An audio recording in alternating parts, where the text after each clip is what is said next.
It's the Harris Football Podcast with your host, Christopher Harris. Welcome! Hey, everybody! Welcome in. My name is Chris, and this is the podcast equivalent of wearing a cup. Hello there, you yacht possums. Thank you so much for being here today. I really appreciate you. I'm hoping we can have some fun for an hour. By the end, hopefully you'll have a slightly bigger smile than you do at the beginning. That's the goal. I should remind you, it is U.S. Thanksgiving on Thursday of this week. There are 3 NFL games on Thursday and 1 on Friday, but I won't be making a show those days. This week we've got today's show. We'll be making our normal Tuesday show tomorrow. Then Wednesday will be kind of a combo affair, but still will be for the yacht club folks. It's not too late if you'd like to treat yourself to a little holiday yacht club. Andy Behrens and Jake Trowbridge will be on that show, and then we'll be off on Thursday and Friday. So please plan your week accordingly. I think we'll start today's show with the game that to me made the least sense as I was watching it. The Cowboys beat the Eagles after looking absolutely dead in the water. Still kind of don't know how it happened. And I guess if you're an Eagle fan, probably you take some solace in the fact that so many things had to go wrong and your defense still stood up and made the stop at the end, but then it was just too much, and somehow events conspired, and from 21-0 down, the Cowboys win 24-21, and really are on the fringes of playoff contention now. Laugh all we want at Jerry Jones. He kind of went for it at the deadline, and it seems to be working. And yet for me, this feels like it's more about these very good, very weird, possibly very dysfunctional Eagles, the absolute angriest team in the NFL with the absolute calmest quarterback. If Nick Sirianni is a dad of one of the kids on a youth basketball team that you're coaching, you quit after the first day. He's just like out of control on the sidelines, screaming at everybody, swearing at everybody. Maybe it's naive of me, it probably is, to draw a straight line between his obvious lack of personal control and maturity to the team's mood swings. Maybe that's wrong. But I will say this. Be very happy you have Jalen Hurts, because I think almost any other quarterback would have a nervous breakdown playing for that guy. What can you say? It's all going to plan. They start out with some screens to Saquon Barkley. They're down in the red zone, and A.J. Brown gets a touchdown. There's one screaming baby pacified. The Cowboys rough the punter in the first quarter, and immediately Hurts takes a deep shot to Devontae Smith, thrown over the wrong shoulder, incomplete. But a 3rd and 5 slant to Brown. He's into the red zone. He's at 5 for 66 and a touchdown already. Barkley converts a 3rd and 3 from the 6-yard line. Then they hit Brown at the pylon. A little lazy, he doesn't get his feet down, so it's incomplete. Should have been another touchdown for him. So Hurts scores on a quarterback draw instead. And at 14-0, the Eagles have a 3rd and 12. And I'm thinking to myself, if the Cowboys are ever going to stop them and get back into this game, it seemed like that had to be the moment. And instead, it's another bomb to Devontae. 120 pounds, and now my knee hurts. Again, kind of badly thrown, but Smith makes a sick adjustment, catches it at the 11. Very next play, jet handoff to Devontae Smith. He carries it to the 1, and of course doesn't score, so we do get the Bush push, another Hurts rushing touchdown, and it's 21-0. And after that, the Philly offense just stopped. Hurts wasn't very good. They punted a lot. They did have multiple plays that might have put things away, but then they would commit a dumb penalty or a personal foul. Then with 7 minutes left in the game, a little give-up screen to Barkley, pretty soft fumble. The defense immediately gets a stop and forces a punt, and the Philly punt returner fumbles it inside his own 10. And the defense rises to the occasion again and gets a stop on that series too. So it's a tie score with 3 minutes and 30 seconds left in the game, starting from their own 2-yard line. And the offense completes a couple of passes, but that's it. And Hurts just does that thing where dude, you're incredibly mobile, but he's just not that comfortable diagnosing and throwing on the run. So he was rooted to the spot and takes a big sack, and they'd punt it, and they would never get the ball back again. It is simply the wildest ride in the NFL. The previous 2 games winning entirely with defense. This one straining the defense to its breaking point, and it still pretty much holds up, I guess, until the very, very end. But eventually the whole thing does, in fact, end in a nervous breakdown. The not-so-secret problem on this offense is that the offensive line is not the same. I mean, at times it's borderline bad in its current state. All those inside zone runs where last year Barkley would have all that room. He could just hit it and cut back once and immediately, be one-on-one against a linebacker or one-on-one against a safety. Anytime he gets that now, he still makes that guy miss. It just doesn't happen up the gut anymore. It never happens up the gut on inside zone, to the point where it feels like sometimes they're kind of giving up on it and reconciling themselves to the idea that Barkley has to be more of a screen perimeter type player, which worked here to the tune of 74 total yards, but it was like 22 rushing yards. It's just not really him. They're still probably winning their division. They still have a deep playoff run in them. Plus, A.J. Brown had a huge game, so he won't be complaining this week. But I don't know. If they're still the overall favorites, which I kind of tend to think they're not, they certainly look a little more vulnerable, at least, after this one. As for the Cowboys, Bernie Pickens, the man showed up. What else can you say? When CeeDee Lamb was busy absolutely losing his mind, George Pickens' alter ego was in control of his body in a way that we prefer, and that was how Dallas's offense found itself. They're losing 21-0. Pickens made 3 catches on a drive. They gave Javonte Williams a wildcat carry down to the 1. Then they false start, and then Dak Prescott throws an interception in the end zone. Still down 21-0. They get down to the 1-yard line on a Jake Ferguson catch, and they run the speed out to Pickens on the goal line. And somehow it felt like worse than 21-7, but that's what it was at the half. Third quarter, Malik Davis has a big run. Dak throws an interception, but it's too many men on the defense. One more mistake that cost Philly dearly. On a 3rd and long, it's a CeeDee Lamb drop, and they miss a field goal. Dak should have thrown another interception late third quarter right at Zach Bond, but he dropped it. Very next play is a bomb shot to Lamb for 50 yards, and Brevin Ford scores a touchdown. The Eagles miss a long field goal. First play thereafter, it's Pickens, a bomb that he just wrestles away from 2 guys at the Philly 10. Dak scrambles for the touchdown, and somehow it's 21-21, and my notes just say, all caps, how? But they get stopped after the fumbled punt, thanks largely to Lamb on a 3rd and goal, dropping a touchdown in the end zone. His 3rd drop of the game, and week 1 against the Eagles when he had 4 drops in the game. At least it was rainy that day. What's his excuse for this one? Watching Lamb just lose his mind yelling and having to be consoled on the sidelines, it made me wonder if we've got some body snatchers thing going on here, or like Freaky Friday, CeeDee Lamb and George Pickens accidentally got drunk partying on an ancient burial ground and changed brains. Pickens is the one who makes it happen on the last drive too. A slant against the blitz that Prescott fires in there confidently to make the winning kick a chip shot. And at some point, I mean, man, there's no way I ever saw this coming for George Pickens. All I can do is apologize to you and to the man. I was calling him a dum-dum 3 months ago, and he has simply been the sanest thing mostly on that offense. Maybe we just stop waiting, and maybe we believe.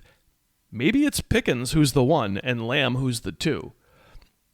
Another team, the Cowboys, who can look so bad and then figure it out. And they're at 500 now. They play the Chiefs for us all to see on Thanksgiving, 3 scant days away. And per usual with the Cowboys, I think you're just starting all your guys. Today's kickoff. Okay, on today's show, I have watched a lot of football, so let's talk about a lot of football. I watched 7 more games from Sunday. We'll talk about them coming up. We'll do Giants, Lions, Patriots, Bengals, Vikings, Packers, and Falcons, Saints. I will preview the Monday night game, Panthers at 49ers, and then my guest will be Sam Gold from Sam's Film Room on the YouTube area, and he picked 3 other games for us to watch. We will do Seahawks Titans, Buccaneers Rams, and Colts Chiefs. I am really looking forward to this, and I hope you are too. I thank you again so much for listening today.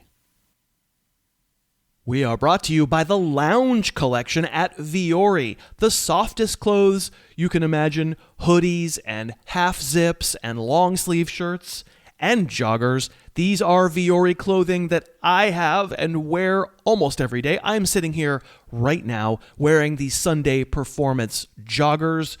Absolutely, I am. Incredibly soft clothing that's perfect for lounging, for running errands, for going to the gym, for watching football. Versatile clothing that also makes a great gift. Get the wife a pair of joggers. You'll be a hero. They are so soft. And as we like to say, these are the best clothes on the planet and the best clothes for the planet because they're made by good folks who used recycled materials and also contribute to getting plastics out of the ocean. Check out the Lounge Collection. Check out everything Viore has at VUORI.com/Harris. If you use the /Harris, you'll get 20% off your first purchase, plus free shipping on orders over $75. Get 20% off. You'll love these clothes. Give them as a gift as well. Check out the Lounge Collection, Viore.com/Harris. Welcome aboard the yacht. Indeed, welcome aboard the yacht. When has the Yacht Club ever been wrong? Never. That's when.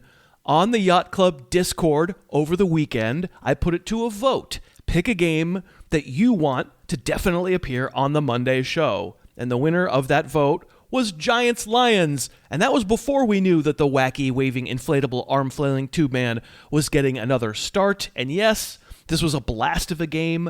Not the only overtime game that we'll talk about on today's show, but this one had no wrong answers for offense. Well, that's not true. Jameson Williams, David Montgomery, okay, they were wrong answers, but the real stars, the ones that you needed to act like stars, they did. And the poor tube man, Jameis Winston, played so well.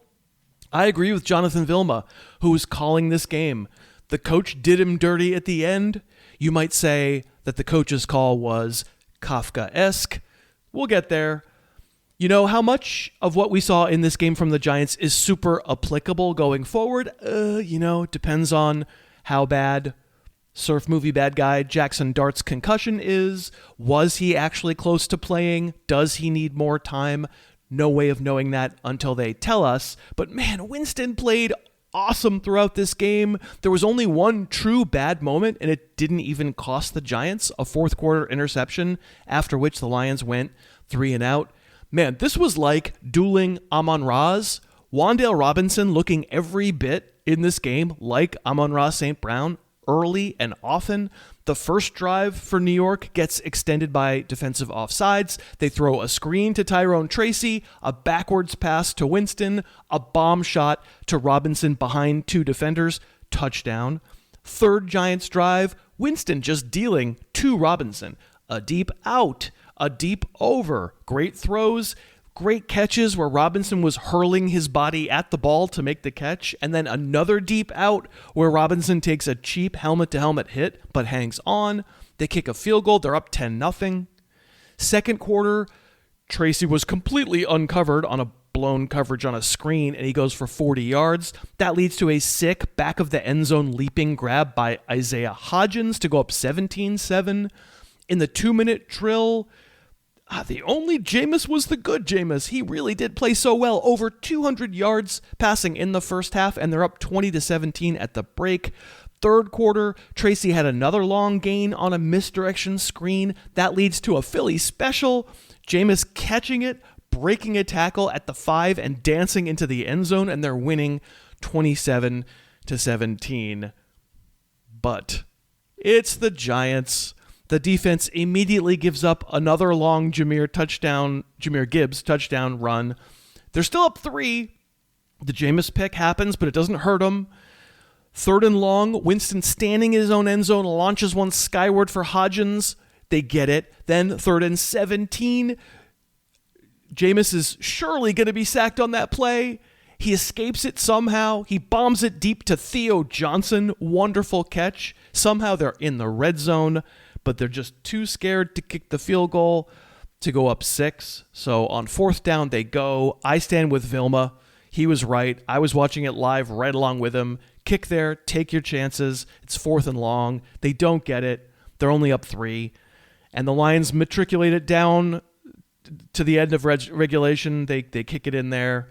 And they tie it, send it to overtime. First play of overtime, Gibbs houses another one. Gibbs had 3 massive carries on basically the exact same cutback run between the tackles. So in overtime, Winston gets one more chance. Theo Johnson made his 3rd circus catch of the game in overtime. That guy's going to be good if they have a good quarterback. But on 3rd and 7, near the red zone, interim coach Mike Kafka calls a draw play. It's stuffed. What are you doing? And Winston is sacked on 4th down, and the game is over. Another blown lead, probably in the scheme of building a team. The higher the draft pick, the better. But man, they played so well.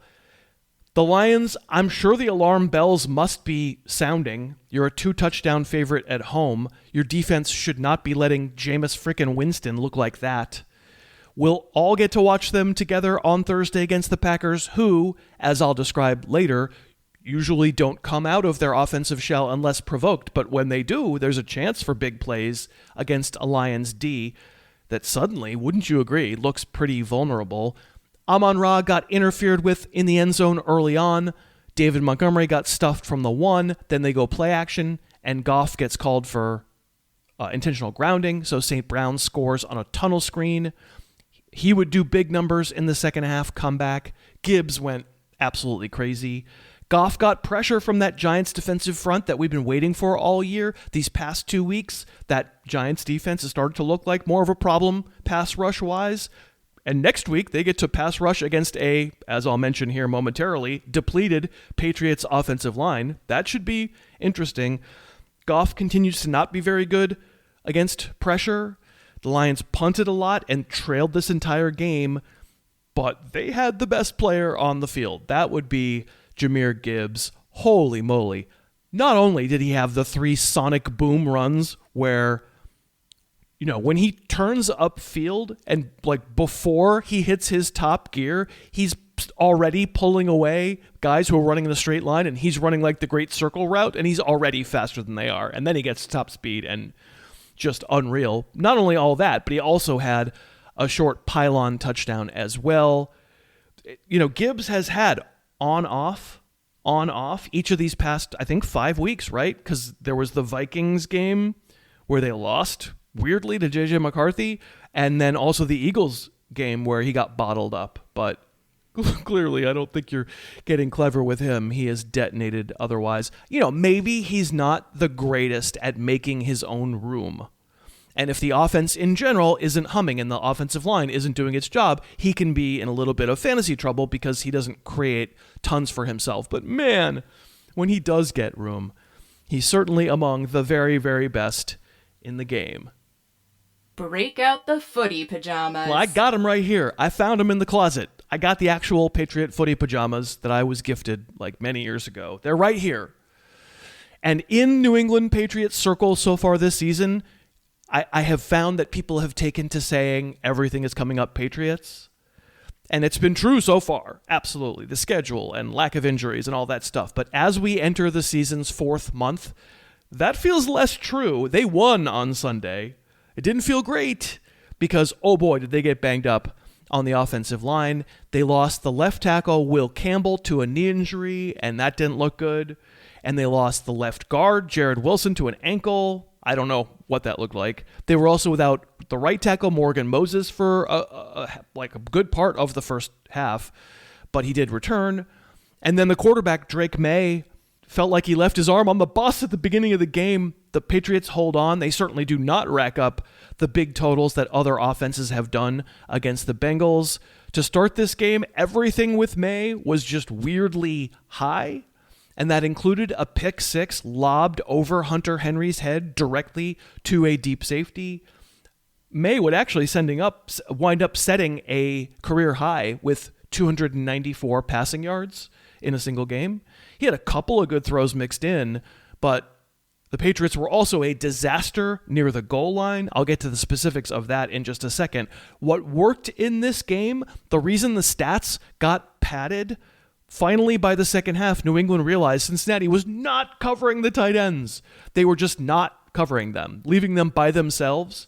I've got egg on my face for saying that Hunter Henry hasn't been good enough to start lately, because he blows up for a big game here, would have been even bigger because he had a second touchdown wiped out by, I don't know, I'm not so sure, offensive pass interference, a pick on Mac Hollins, I believe. I promise you, Henry got over 100 receiving yards. None of them happened with human beings near him. And Austin Hooper did the same thing in the second half whenever he was in there. The two tight ends accounted for more than half of Drake May's yards, and the Bengals begged them not to throw it to the perimeter, and so the Patriots obliged, and I think that's part of why this game stayed so close. Will that be the strategy opposing defenses use against these tight ends in the future? I don't think so, but I can't prove that it won't be. We care, of course, about the New England backfield. It was the return of Ramondre Stevenson, but for one game, it was definitely more Stevenson as a nuisance and less of him staging a potential takeover from Travion Henderson. Henderson started, had like 4 or 5 carries on the first possession. Stevenson played 1 snap on the second drive, and then Henderson was right back in there. In total, the snap count goes 43-21 in Henderson's favor, but unfortunately, Henderson didn't get uncorked against this supremely beatable Bengals run defense behind a depleted offensive line. And unfortunately, when they got in close, maddeningly, twice, they had these drawn-out, unsuccessful attempts to score from close in. The running back mix was way more frustrating. So Kayshon Boutte, who didn't put up numbers, but who would have scored a long touchdown, but he was intentionally interfered with, would have been a touchdown pass. He got them the ball inside the 5. So it was Henderson on a screen. He's tackled at the 1. Then Terrell Jennings comes in, so we're not through with that little routine either. They tried play action to Henry in the end zone. It was no good. On 4th down, Stevenson is in. It's a pivot route throw to Boutte. He's held again, or it would have been a touchdown on that same possession. So it's a 1st down. Jennings comes in. He gets a carry. He's stuffed. Henderson is in, but that was Henry's touchdown nullified by OPI. They shovel past to Henry. They get down to the 1 again. Now Stevenson's back in, and he gets it twice. He's stuffed both times from the 1, and it's a turnover on downs. And then in the 4th quarter, they're inside the 5 again. Stevenson is in. Play action, it's incomplete. Then Henderson is in. He's stopped short. And then they try the Bush push, and it doesn't work, so they kick a field goal. All of which is to say, they threw everything they could think of at the wall when they were inside the 5. The snap count went 4 Henderson, 3 Stevenson, 2 Jennings, and none of it worked. So how's it going to look next week against the Giants when they get in close? Truly, I have no idea. For the Bengals, I think the first thing to note is Chase Brown by far the most rush yards against New England in a game this year. Is it a coincidence that it's the first time since Milton Williams went on IR, the defensive lineman for the Patriots? I think not. Very good outing for Brown. 21 of those yards have a little blood on them because they came on a quasi give-up draw at the end of the half, but he did play very well. Joe Flacco, many things I say over the course of a season do not come to fruition, but I do believe I said Mr. Flacco was not going to end the year on the kind of hot streak that he started it on with the Bengals, and he was brutal in this game. This has to be the end of the line. The Bengals play the Ravens on Thanksgiving night, Thursday, 3 days. That has to be Joe Burrow, doesn't it? I don't know anything. It seems like it does. Flacco was at 63 yards passing with a pick 6 just before the emergency fire drill right before halftime. The pick 6 was equally rancid to May's, and unlike May, he never really got that much better in the game. He tried to throw another interception in the 3rd quarter, but a defender dropped it. I guess it's worth noting, I should mention, the rookie Taj Brooks was involved early on. He got a carry on each of the first 2 series, but then in the second half he would suffer a concussion. It was also a Mike Gesicki revenge game. mostly because he's played for like half the teams in the NFL. Gesicki started hot, 3 catches on the first drive. Coming back from his pec injury, he had exactly 1 more catch the entire rest of the game. When have you seen that before? What of the wideouts? Obviously no Jamar Chase, the expectorator. T. Higgins dropped a 3rd down at the end of the first drive and was kind of bundled up all day. No receiver had really done anything.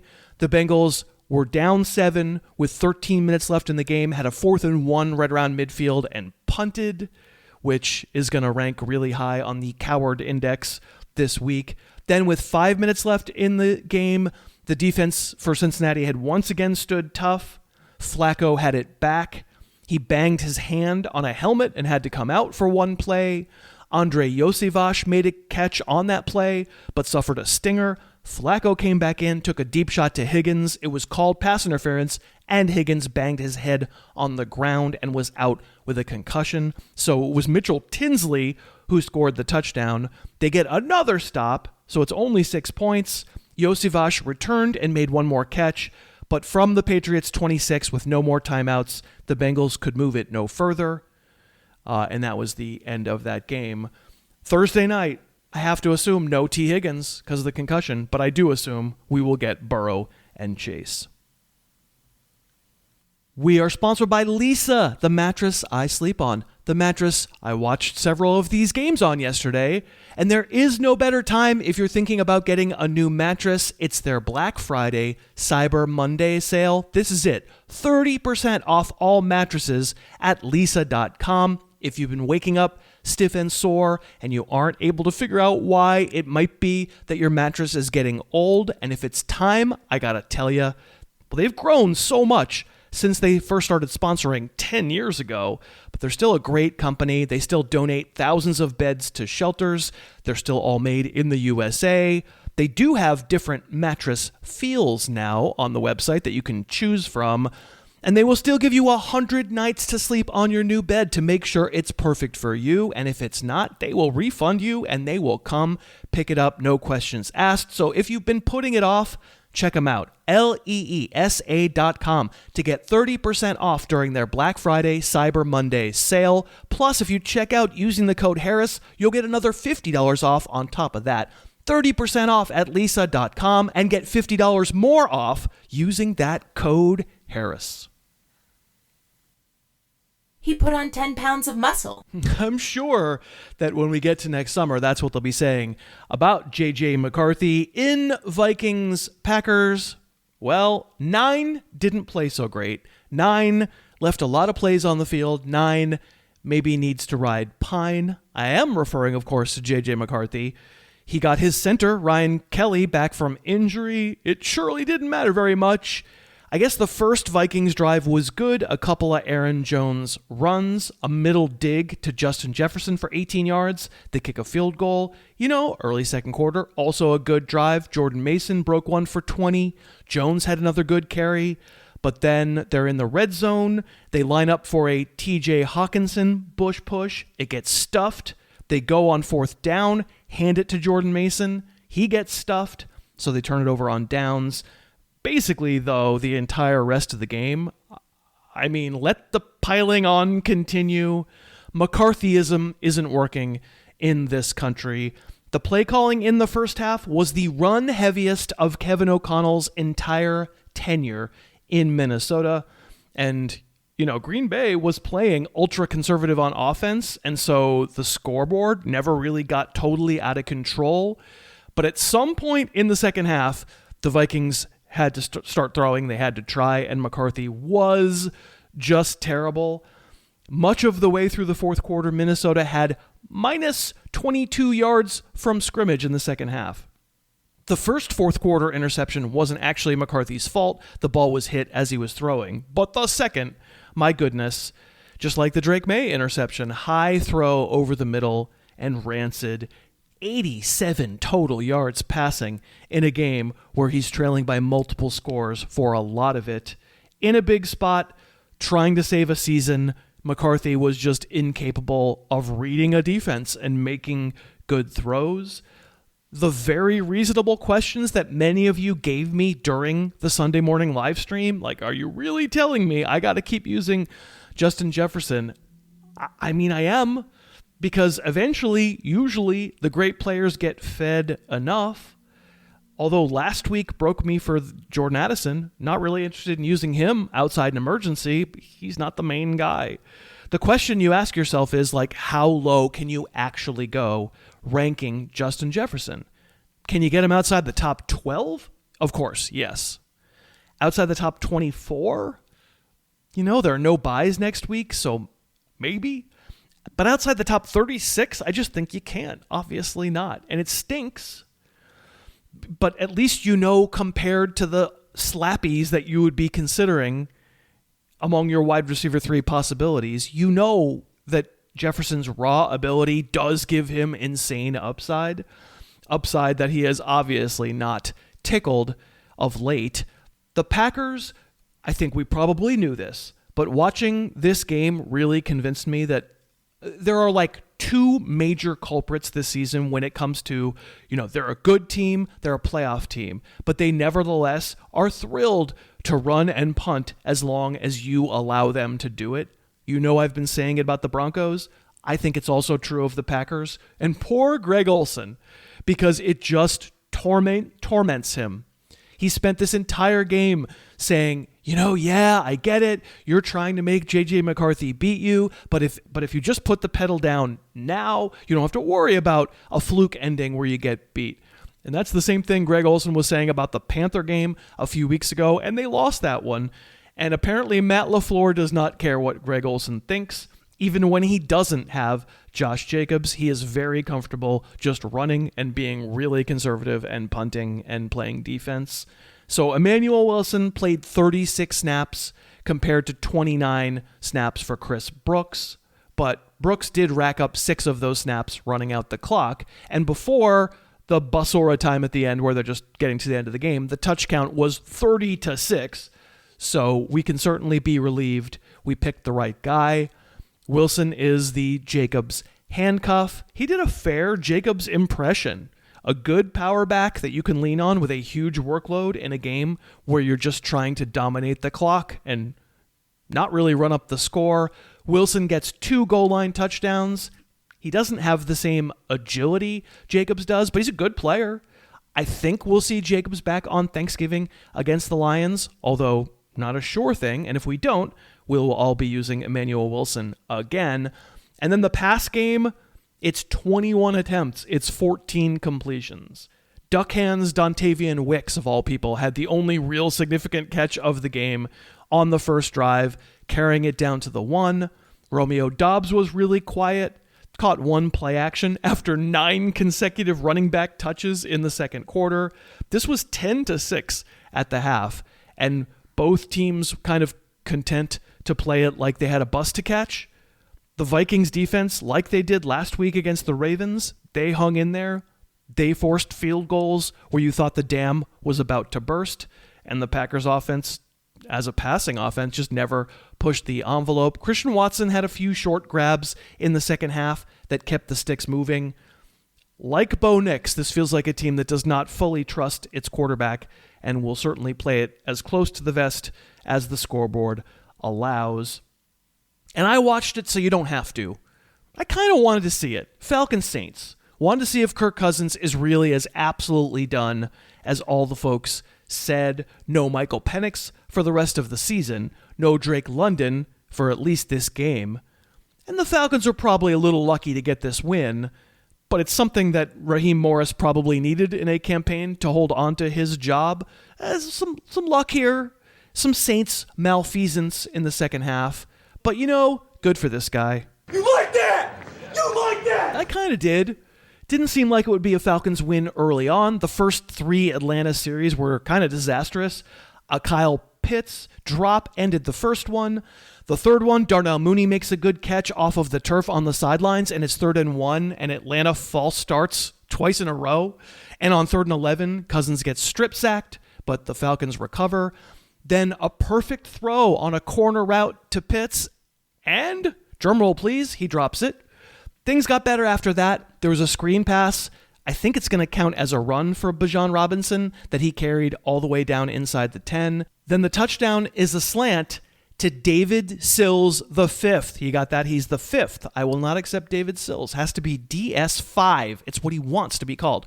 At that point, it's 10-0 Falcons because the Saints weren't doing that much. Next Atlanta possession, pick 6, but please don't blame Kirk Cousins. All right, he holds it an extra beat so he can throw it to the second window, but he hits the second window, and it hits the receiver's hands and pops up in the air for an easy interception. It's returned for a defensive touchdown. Would you care to take a guess which receiver did this? That's right, Kyle Pitts. Third drop of the first half. He really stinks at football. So now it's 10-7. Bijan has a wonderful bounced run to the outside that gets them in field goal range, and it's 16-7 at the half. And in the third quarter, Atlanta had it for 3 plays. They barely had it all in the second half, but because New Orleans could not score touchdowns, Atlanta kept the lead in the fourth quarter. Bijan, just an incredible explosive play on another screen. He almost houses it. He shoots through 2 guys, but is tackled by the third. Very next play, Kirk Cousins, a bomb to Darnell Mooney for a 50-yard touchdown, and that was all she wrote. This doesn't mean that you use Kirk Cousins, but it is nice to know, no, he's not utterly done, and Drake London could be back as soon as next week. For the Saints, not great. Again, kind of like with the Giants, maybe for the best. See about getting a high draft pick. The biggest news, other than the unreal red zone struggles in this game, was late first quarter, Alvin Kamara was falling out of bounds, and he got wishboned real bad and hurt his knee. They showed him getting checked in the blue tent, but he never came back into the game. And Devin Neal was kind of the main running back after that, except that this guy intervened as well. He's a renaissance man with nothing to lose. A quarterback, a running back, a tight end to the smiling girl. I think maybe actually the Taysom Hill intervention was a little misleading. He played 24 snaps on offense, but so many of them were with the Saints in the red zone because, my word, were the Saints in the red zone a lot. You think the Patriots struggled, like I talked about earlier, in the red zone. Oh, man, the Saints. So after a long kickoff return in the first quarter, they were down in close. The Goon got a wildcat carry but couldn't score. They kicked a field goal. Until the 2-minute drive at the end of the first half, Tyler Shuck was stuck on 39 pass yards, and he would eventually Bortles his way up to 243. His interception at the end was meaningless, but he was just very ineffective in tight quarters. So, to start the third quarter, a 15-play drive, Juwan Johnson makes a big play, drawing interference, heading into the end zone. Taysom Hill carries it to the 2. It's fourth down. They try a wildcat throw with Taysom Hill. It gets batted down. 15-play drive, no points. Falcons go 3 and out. And then Devin Neal has a couple of nice runs. Chris Olave hits a deepish slant inside the 10. So to start the fourth quarter, it's 3rd and 1. Taysom Hill stuffed. 4th and 1. Taysom Hill gets it. I got to say, so many plays down in close. A couple of them were Tyler Shuck carries. He got down to the 1. Then he tried a quarterback sneak. He's stuffed. It's 3rd and goal from the 1. Hill is in shotgun, and they snap it over his head, and he actually commits intentional grounding, and they have to settle for a field goal. It was midway through the fourth quarter, and in the second half, the play count was 29-8 in favor of the Saints, and somehow they had been outscored 8-3. We'll have to see about Alvin Kamara. We can recall as recently as last year, he missed the end of the season with injury. I'm not telling you that Devin Neal looks like a sure bet. His name certainly will come up in waivers tomorrow. But also, it's the quest for Tanya. Harris, let me find the tight. You know, how does this not introduce the possibility of more Taysom Hill as a fill-in tight end in our lives? Monday night preview. Monday night will feature Panthers at 49ers and a chance to possibly decide once and for all, is this real? Is Carolina actually this improved? I don't think the Niners are a great team. They've probably lost too many pieces on defense to hold up to the best opponents in the NFC, but they're still pretty good. They got their quarterback back. It's still a tough place to go play, and the Niners are more than a touchdown favorite in this game. So can Carolina build off probably the best game of the Bryce Young era from last week against Atlanta? Can they do more than just run, and then hope their quarterback doesn't make the big mistake? I will admit I'm skeptical, but last week was legitimately good, so we'll at least be open to the possibility. For fantasy, the Panthers are probably a team we're not heavily invested in, but we're starting Rico Dowdle every week at the moment, and we're certainly starting Teteroa McMillan. He's just been excellent. The biggest game of his short career last week, which of course corresponded with Bryce Young playing well and letting it loose. I would be using Tet and Dowdle and then probably leaving it right there. Now, do I feel good enough to play the overs for those guys in pick 6? Yeah, I think McMillan, I do. Dowdle is in all of my season-long lineups where I have him tonight for sure. I feel a little shakier about how he's looked lately, maybe because of his leg injury. I don't think I'm chasing him in pick 6, but McMillan over 66.5 rush yards, I think I'm good with that. Good work from Xavier Legette last week. Jalen Coker had a couple of nice grabs. They feel like pieces, if I were truly sold on Young, I might be interested in, but I'm clearly not quite yet. The Niners, Brock Purdy is back. He played very well against the Cardinals last week. He would be in lineups for me, although the Panthers have strangely been more of a run funnel type defense. I think of that defensive line as being stout, but they really haven't been. Pretty okay against Bijan last week, but like James Cook and even Alvin Kamara kind of lit him up 2 weeks ago. Josh Jacobs had a big game in that Panthers win at Lambeau. But I'd say, Purdy, Kittle, Juwan Jennings, they're probably in a lot of lineups. I think probably the first week back for Ricky Pearsall was enough of a warning sign that we have to wait on him. The opinion obviously can change with one game. That's what the NFL is. You don't have to have a firm conviction on whether you're using Pearsall until you see it, and then your conviction might be stronger. But Christian McCaffrey, very clearly the locus here, and the one Carolina's defense will try and bottle up. It is, after all, a Christian McCaffrey revenge game. So, again, I'm thinking pick 6. I'm thinking McCaffrey. And his running totals haven't been all that huge this year. I give him a good chance to go over in the pick 6. That's 72.5 rushing yards. Easy to play CMC in season long. That's not revolutionary. And I'll put together, let's see, McCaffrey over, McMillan over for pick 6 tonight. I guess I should say, if you want to play that, get the Pick 6 app from DraftKings, sign up with code Harris, make one $5 pick set, you'll get $50 in bonus picks immediately. If we do this one for $5, that'll win us $15. That's the level we want to play these things. Don't go crazy. Anyway, I guess I'll play the disclaimer. Gambling problem? Call 1-800-GAMBLER. Help is available for problem gambling. Call 888-789-7777 or visit ccpg.org in Connecticut. Must be 18 and over. Age and eligibility restrictions vary by jurisdiction. Pick 6 not available everywhere, including New York and Ontario. Void where prohibited. One per new customer. Bonus awarded as non-withdrawable Pick 6 bonus picks that expire in 14 days. Limited time offer. See terms at pick6.draftkings.com/promos. So yeah, I think this game has a chance to be a little bit of an unveiling. Carolina sitting at 6-5. We're about to talk about Tampa's implosion here with Sam Gold in a minute or two.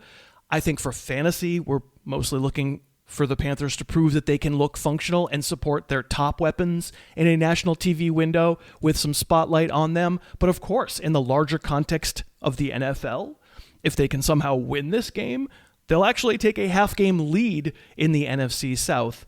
And of course, no matter what happens, we will talk about it off the top of Tuesday's podcast. We are sponsored by Z-Biotics. It's the holidays officially, which means if you're going to have some alcohol with some parties over the next month, I cannot recommend pre-alcohol from Z-Biotics more. I just don't drink alcohol without it any longer because I got tired of not feeling great the morning after drinking.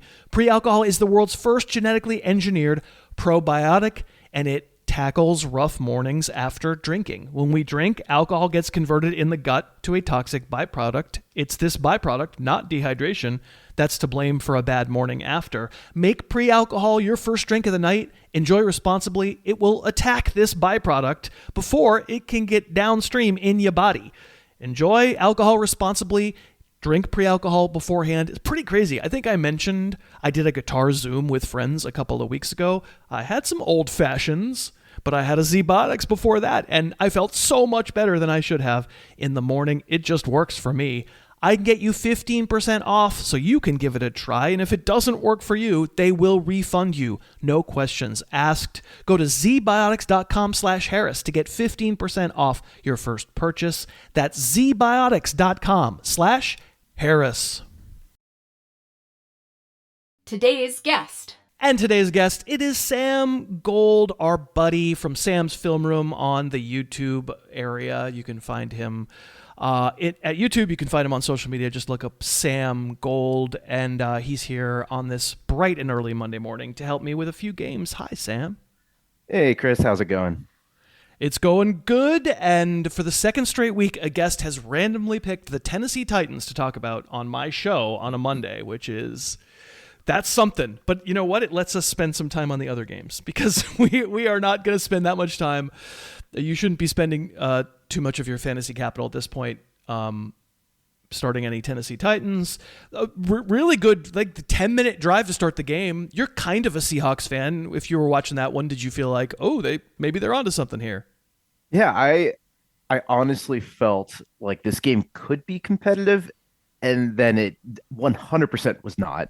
Yeah. Like Ward looked, I thought he looked pretty decent for part of the game. And the thing is, like, the Seahawks just sent pressure after pressure, and they've just blitzed a lot. I probably counted 30 to 40% of their plays especially when it was still somewhat reasonably close. And with that relentless pressure with DBs or defensive backs and linebackers, and they're not going to do anything. And especially with a team like this, where it's just Ward isn't there yet, and I completely get why the Seahawks did it, because it stifled their ability to get any semblance of a downfield passing game. Yeah, they saw that first drive and they're like, "Uh-oh, we've got to take this a little more seriously." I mean, I think I come away from all these games watching Cam Ward thinking I can't tell yet if he's going to be any good or if he's going to be a bust, but there's enough raw material for if he turned out to be good, I wouldn't be shocked. Yeah, no, that's exactly how I feel about it too. I think he has the upside. It's that floor that I'm not sure where that is at this point. Yep. So for Seattle, JSN just continues to wreck the league. He has 800-yard games in 11 contests, which is crazy. The Seahawks offense didn't really need to push the envelope. I kind of want to touch on the rural juror part 2, Rashid Shaheed, because he's just not getting targets. There was that one in the fourth quarter where, why are you even bothering throwing it deep? It's a little mean. Although, Tennessee did hang around, but it had no chance of being completed, and otherwise he's out there returning kicks. Are you now, the party line was he's going to an offense he knows. This is the coordinator from last year in New Orleans. Of course they're going to use him right away. They didn't have to use him in a way that, required them to catch up, but like against the Rams last week, they probably could have used him and it didn't happen. Are you to the point now where you're like, it's time to maybe give up on Shaheed as a fantasy option for the moment? Yeah, I think for this season, I'm done with him. I'm not starting him in any leagues. Like even in deep dynasty leagues, it's just not worth it. I just don't want that downside risk, especially since they're clearly feeding the ball to JSN over and over again. Then you have some tight end random snaps here and there that they keep snagging, like Barner keeps getting those checkdowns. So the question keeps coming down to, where does Shaheed fit in terms of the offensive play designs? And it seems like JSN always seems to be the featured player, and then AJ Barner or one of the running backs is the check down guy. And so then you have Kupp and Shaheed fighting for those random one-off plays. And so that makes neither of those players actually salvageable. And so it's just at this point, I don't see it, at least for the rest of the season, or at least. And this was probably the game that you would have wanted to see Shaheed break out or do something. And it's just not happening. Yeah, we don't need to decide for the rest of the season, but for next week we don't need to use him. And if they suddenly like, okay, here's the moment where we flip the switch, great, we got him on our teams. But for the moment, we do not. I'll just say Seattle backfield wise, even though Charbonnet steals the touchdown, Walker does 30 snaps and Charbonnet does 15. Take that with what you will. Walker does seem to be exerting himself a little bit in that backfield. Yeah. Go ahead. I'm gonna say, yeah, I clearly agree. Walker got the clear start. I didn't see Sharps really until the second quarter, and they even used Walker outside where they split him to run some out routes. He was involved in the check down type role that Sharps was doing previously. And if you're starting Charbonnet at this point, you're just hoping he kind of steals a touchdown. Even on his touchdown run, Sharps got 59 of the 72-yard drive. So it's not even like Sharps is doing any of the work. He's just kind of stealing the credit at the end. You mean Walker did? Yeah. All right, Buccaneers-Rams. The biggest story for fantasy was Baker Mayfield getting landed on his left shoulder, really hurting himself when he tried to throw that Hail Mary at halftime, and then being in a sling after halftime. As of our recording this, all we know is that Mayfield is due for an MRI, and that they don't think anything's broken. But based on how it looked last night, would you feel awesome about Tampa's receivers if Teddy Bridgewater is the quarterback going forward? I thought Teddy looked better than I actually expected him to, but it's not exactly a great situation, especially with how Teddy would like to throw the check down, and then you want to trust Egbuka, you want to trust someone like a Tez Johnson sometimes. Auden really hasn't really done anything, especially after giving that pick six. It's I feel that was ugly. I feel like the entire team is just spread out too much, and without Mayfield's ability to create plays, it's not exactly something I want to hang my hat on. But yeah, I feel like you just can't bench Egbuka, even if Baker misses a game or two, or hopefully he doesn't miss anything. But yeah, that wasn't pretty. No, I mean, my answer to that question would be I thought Bridgewater looked bad and rusty and very cowed by the pass rush, and I know he's a great backup best friend in those commercials, but maybe not the best backup quarterback anymore. I'm with you on Egbuka. I don't know how you get away from him, but I feel like we've been chasing the Tez Johnsons and Chris Godwin's return, and I think if there's no Baker, I don't think I'm very interested in any of those guys. Ibuka's going to get lower. It's like the Justin Jefferson thing I talked about earlier in the show with McCarthy. You go, the main guy, no, I probably need to keep using. And Ibuka is still the main guy, but he's going to go lower in the ranks, and then the other guys are going to be like, please don't start these guys. It's an offense that doesn't feel like it will work without Mayfield. Yeah, it also go ahead. It also doesn't help that the Rams defense is just so good. It was real good. They were suffocating all their receivers throughout the entire game. They were blitzing. Their defensive line was getting penetration. It was obviously one-sided from the very beginning of the game. But it also, like, I'm kind of in the wait and see approach, but I completely agree that I'm gonna start Egbuka next week. But especially if Teddy's in, I'm gonna start Egbuka, but that's probably about it. Yeah. Rachaad White outsnapped Sean Taylor during the competitive, or quote-unquote competitive, before it was ridiculously a blowout. But Tampa was still losing in the game. And so we've got, well, first of all, we don't know about Bucky Irving coming back. But this idea that Sean Tucker had, because of the Buffalo game and his touchdowns in that game, that he had like dispatched with Rachaad White, I think we at least learned that under certain game flow situations, that is absolutely not true. Yeah, 100%. And I think part of that is simply the Buccaneers trust they trust White in pass protection. And I noticed that especially when it became more of that one-sided passing script, they kept White in there for a lot of that. And I think they're willing to send Tucker out on routes, because I think when he gets the ball in his hands, especially in space, you see the potential, especially a lot more than White. But it's that pass blocking element that's going to keep White on the field and going to keep him stealing snaps from Tucker and limit his upside in that respect. And who knows, then Bucky comes back, like he might. There are very conflicting reports that Irving, was maybe having mental health issues in addition to his physical health issues, but there were other reports saying that he's real close this week and he should be back next week. So there's a potential for it to get right back into a jumble even there as well. For the Rams, I mean, they're one of the best teams now. They might be the best team, but let's just say it. Sean McVay is coaching that team to get Matthew Stafford the MVP. All 3 times they got inside the 5 in the first half last night, they went play action to the point where if I'm a defense, I can't let a receiving touchdown. Like, what are you even doing? You know what's coming. We call it the jerk face touchdown. It's the Aaron Rodgers get me the MVP situation. Devontae Adams did add the deeper touchdown as well. Certainly that makes it frustrating for the running backs, though. Yeah, the running backs aren't given any favors in this offense, especially right now with McVay just calling play action and those drag routes, that second down Puka motion play where they take Puka from the outside, motion him inside the formation. And so once you see that defender following him, you know he's getting the ball because he's going to cross the defense. He's going to be wide open right across the field. And he gets 20 plus yards on a little drag route over the middle. And you also have that Colby Parkinson touchdown in the second quarter. And that again, you have Puka dragging that outside cornerback. And obviously if you're a defense, you're going to focus on Puka, especially in the red zone. Now Colby's wide open with a one-on-one matchup against a linebacker. It's an incredible play design and it fits Stafford's skill set so perfectly. And with them just being so in sync, yeah, the running backs are just left out in the cold, and especially with Blake Corum, taking some more of the snaps. But again, like at that point, the game was obviously out of hand. But yeah, it's not helpful for the rest of the running game because these wide receivers are now getting open. So it's not like Kyron Williams is going to get a bunch of these catches underneath.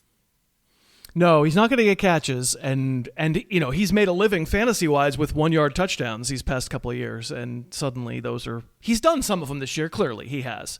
But, clearly some of them are going to go somewhere else because they are trying to get Stafford the MVP. There's no question about that. All right, the tastiest morsel that you gave us for this, the 3 that you picked, Colts-Chiefs, the comeback win in overtime for the Chiefs to stay very much alive. For fantasy, though, I have to start with the Colts. They were gifted an interception on a deflection inside the Chiefs' 5 for one of their touchdowns. They're winning 20-9, which it would have been a bigger lead if they could have finished more of their drives. Their defense really held up for a lot of this game, but then they could not finish drives, and they kicked a lot of field goals. And Daniel Jones's stats look okay. How did you think he played? Yeah, man, we're watching this game closely. This game I thought would be a lot more of an explosive game type thing, a lot more kind of this creative offensive schemery where you see high scoring and it's kind of that back and forth. This was the exact opposite. It was a game of just pure defensive aggression. It was man coverage with sim pressures from both teams. You had just had lots of bracket coverages, double coverages on all the key players like Josh Downs, and then you have McDuffie on Pittman, and Pierce was just getting that man-on-man coverage from Jalen Watson on the other side. This was a game where they clearly focused to take away those top receiving options and then blitz on the other side, and it was not a good game flow for Daniel Jones in terms of Steinscheichen. He was able to set up a few of those plays like that trips bunch touchdown that we saw early to Michael Pittman.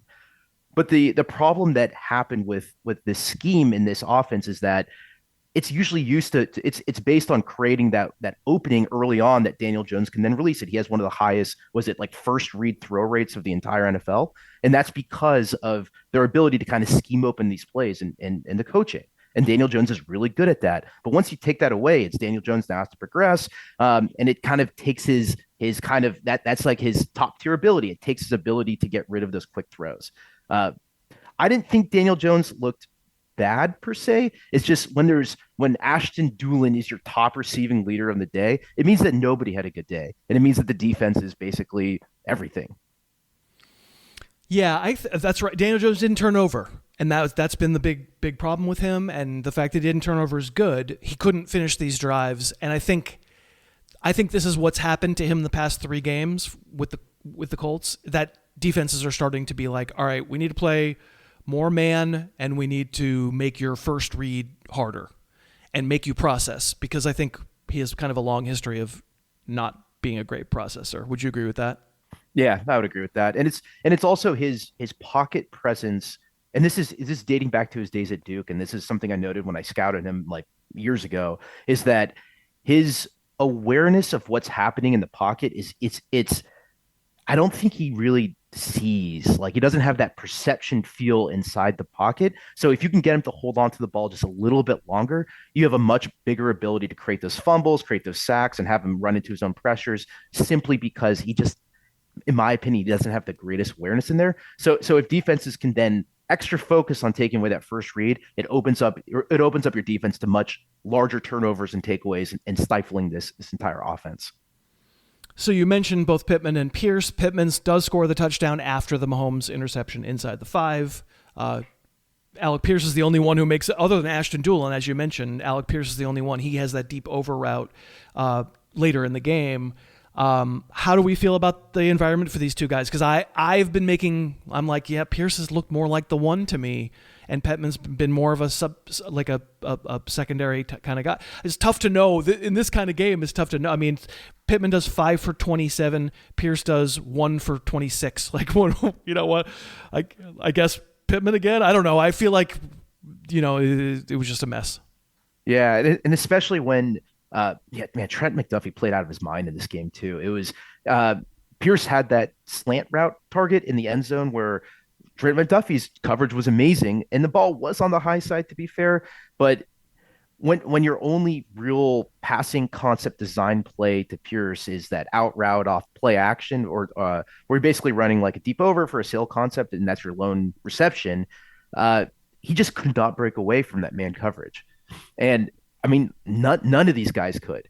And that aggressive defensive play just stymied any semblance of, I don't know who's the one in this offense anymore. Maybe it's Warren getting those design plays underneath. I have no idea. Yeah. For the Chiefs, I mean, it felt like they had the ball the entire game, and they rescued themselves down big, toward the end. Rashee Rice, invisible in the first half, but massive in the second. So Tony Romo in this game, calling this game, had the criticism for Mahomes when he was struggling, that he was showing it, and I was sort of convinced that he was right, that Mahomes was really sped up, that he was too quick to jump out of the pocket and not trust his protection.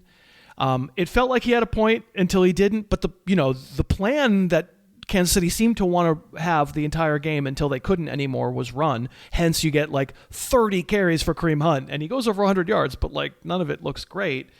And yet then when Mahomes needed it in the fourth quarter and overtime, he was able to do Mahomes. Yeah, and I would agree with that. I think he did seem a little bit rushed to get outside. But to be fair, if you look at the defensive game plan from the Colts, and it is very similar to what the Chiefs did on the other side, it was a lot of man coverage. And it was a lot of press, a lot of just one-on-one matchups. And when you have that man coverage, it actually opens up your defense to running plays from a quarterback. So if you can create those rushing lanes for the quarterback to get outside or to break through and run, this is the perfect environment for it, because all the defenders are not facing the correct direction in order to see that happen. And so to his credit, I'm going to give Moments just a slight benefit of the doubt in order to, that he saw, hey, they're playing a lot of man coverage, so I'm more willing to run it. But yeah, I mean, Tony did have his points, and I agree with that. They weren't aggressive until they had to be, and that feels like it feels like a change from how they've been most of this season. They've thrown deep a lot. I mean, there's the one deep ball to Tyquan Thornton that really had no chance, but then Rice started making plays towards the end.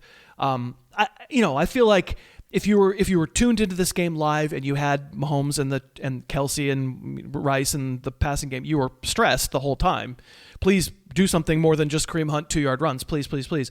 I feel like you just go, like they got there. All you care about is they got there, and you probably just, this is an elite offense still. You should probably just keep using everybody. Yeah, 100%. I think what annoyed me the most about watching this is that I think Xavier Worthy is clearly their best wide receiver purely from like a talent standpoint. It's just they aren't designing plays to him. And he had not on the same page. Sorry, he's not on the same page. I mean, there are times where it feels like he's open, but maybe he's just not where Mahomes expects him to be. Yeah, that curl route in the fourth quarter where he turned inside, the throws to the outside shoulder, and you saw like Mahomes just like shaking his head. And it's I don't know who to blame on that one, because we don't know who was supposed to be, where he's supposed to go. But clearly it's one thought the other. Yeah, but it's that overtime catch adjustment while the ball was in the air. Man, incredible. And then you also I just I just really wish that they would just design more of those over routes, basically give him the Puka Nakua treatment. Whereas right now it's just Rasheed Rice, where it's he's getting all those drag routes. It was drag and drag and drag over, and that's basically the Kansas City uses Rice the same way I play Madden, which is just drag routes left and right. And we know that you're a new dad, but you're a hell of a Madden player. That's for sure. Absolutely. All right. Well, this is a blast to get your insight into these games. I appreciate you coming on so much. You can find Sam on YouTube. Look up Sam's Film Room. He's not posting a ton of it. He's a working man now. Not posting a ton of videos, but he would love to have you as a subscriber regardless. What a treat to get to talk to you bright and early on a Monday, my friend. Thanks for doing it. Yeah, appreciate it, Chris. Thanks for having me on. And thank you so much for listening. Let me thank today's sponsors, because without sponsors, there would have been no show. 3 great ones. We had Viore. Check out the joggers. Buy some for the wife. You'll be a hero. Lisa, if you need a new mattress. And pre-alcohol from Z-Biotics.